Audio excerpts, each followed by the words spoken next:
Assalamualaikum warahmatullahi wabarakatuh. A'udzu billahi minasyaitonir rajim. Bismillahirrahmanirrahim. Asyhadu an la ilaha illallah wahdahu la syarika wa asyhadu anna Muhammadan abduhu wa rasuluh. Allahumma shalli wa sallim wa barik ala sayyidina Muhammad. Amma ba'du. Saudara, sahabat, temanku semuanya yang berbahagia, hari ini saya akan menyampaikan tentang betapa pentingnya kita diagnosis sidik jari. Dari itu kita akan mengetahui karakter dan kepribadian diri kita, anak kita, saudara kita.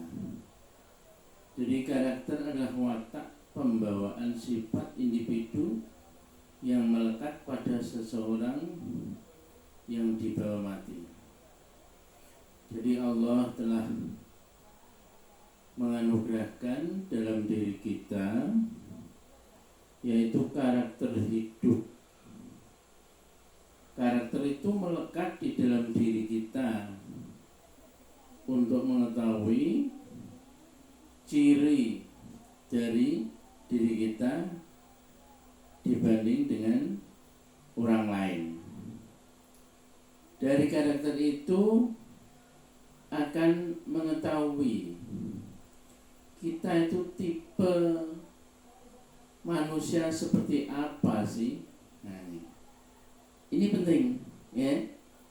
Jadi watak ini diberikan oleh Allah sejak lahir sampai mati, tetap, ya, tetap. Jadi dari situ kita akan mengetahui cara ibadah kita, sikap kita ketika berhubungan dengan orang lain, sikap kita ketika kita berusaha mencari nafkah, sikap kita ketika kita beribadah. Nah, dari situ bisa diketahui Allah Maha Kuasa. Ya, Allah Maha Kuasa.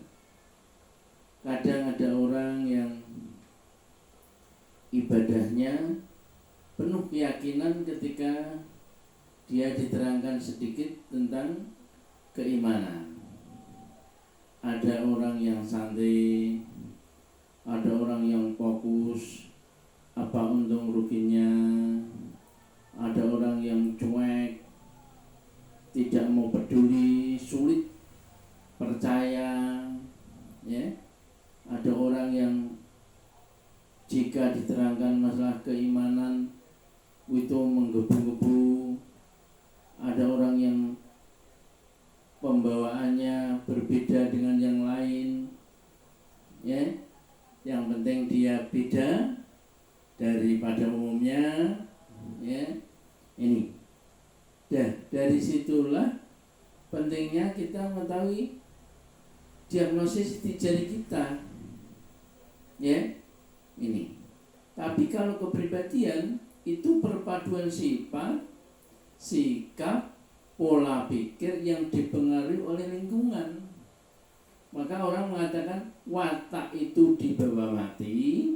Kalau watuk bisa diobati. Nah, watuk itu seperti kepribadian. Kepribadian kita mau dibentuk seperti apa? Seperti pisau. Ada yang tajam, ada yang tumpul, atau ada yang tengah-tengah. Ini kepribadian. Tapi kalau watak, karakter itu sifat dasar diri seseorang. Itu, ya. Ini perlu kita ketahui, ya. Jangan sampai kita menjadi orang yang tidak tahu diri kita, anak kita, orang lain. Apa pentingnya kita diagnosis di jari? Yang pertama adalah tahu karakter diri. Kita akan mengetahui karakter kita itu seperti apa sih? Ya, anak-anak kita seperti apa? Orang lain. Nah, ini penting. Ya, pertama tahu karakter diri. Tipe apa kita itu? Yang kedua, ingin mengetahui sumber belajar atau sistem pembelajarannya.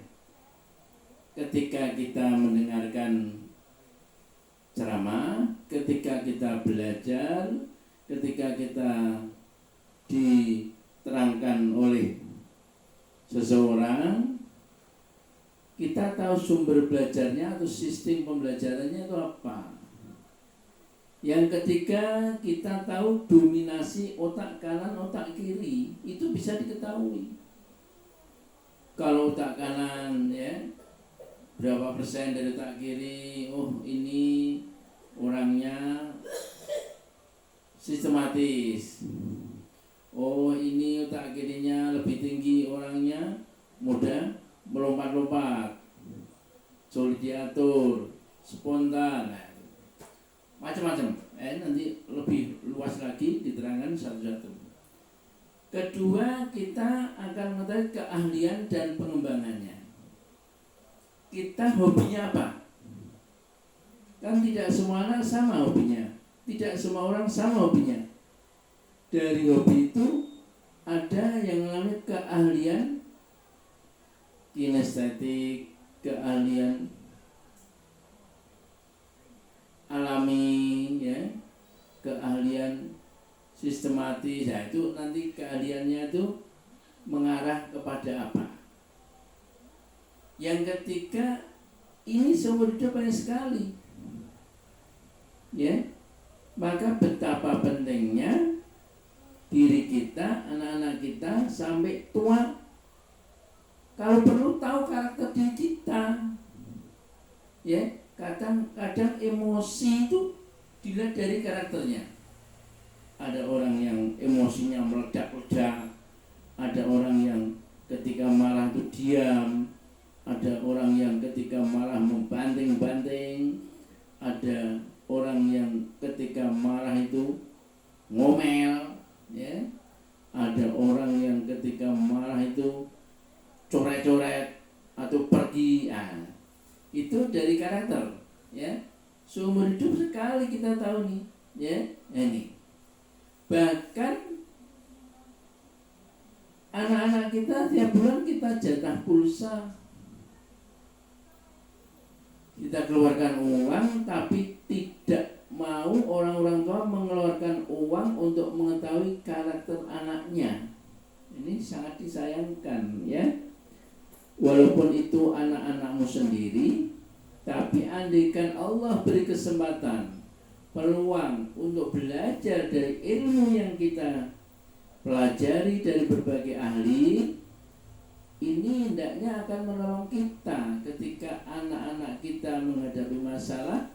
Orang tua caranya gimana sikapnya, memperlakukannya, melihatnya. Ini.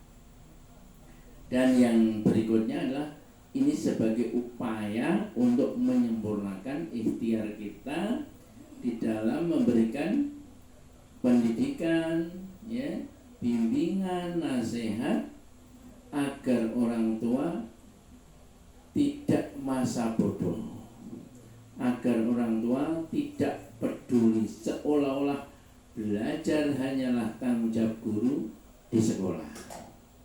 Padahal kita tahu lingkungan pendidikan ya di rumah, ya di sekolah, ya di masyarakat, ya. Ini hendaknya dipahami, ya. Ini diantara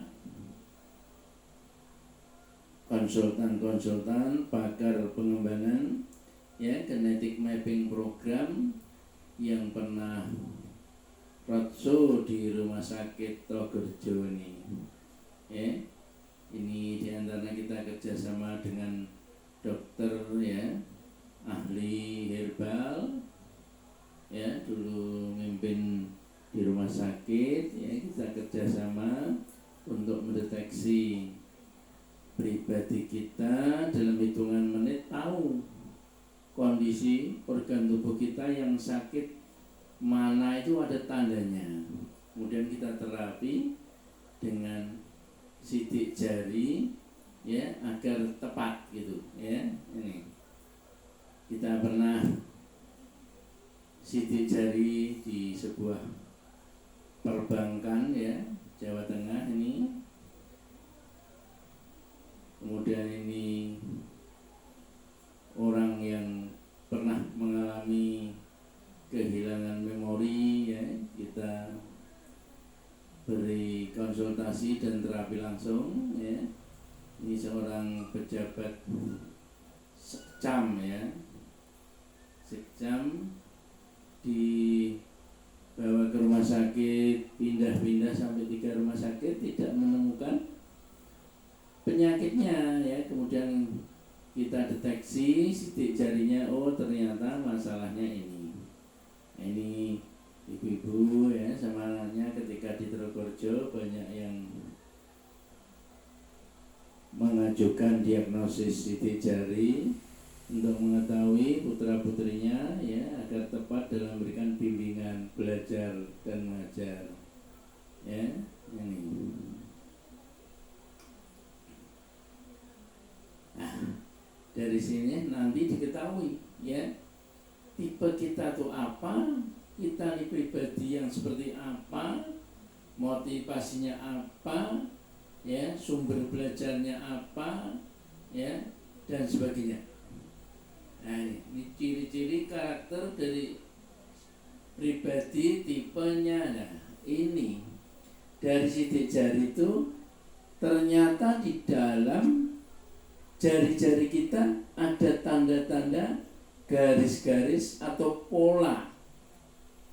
Makanya ketika orang mau membuat konstruksi pakaian atau konstruksi bangunan mesti untuk pola dulu. Dari pola itulah terbentuk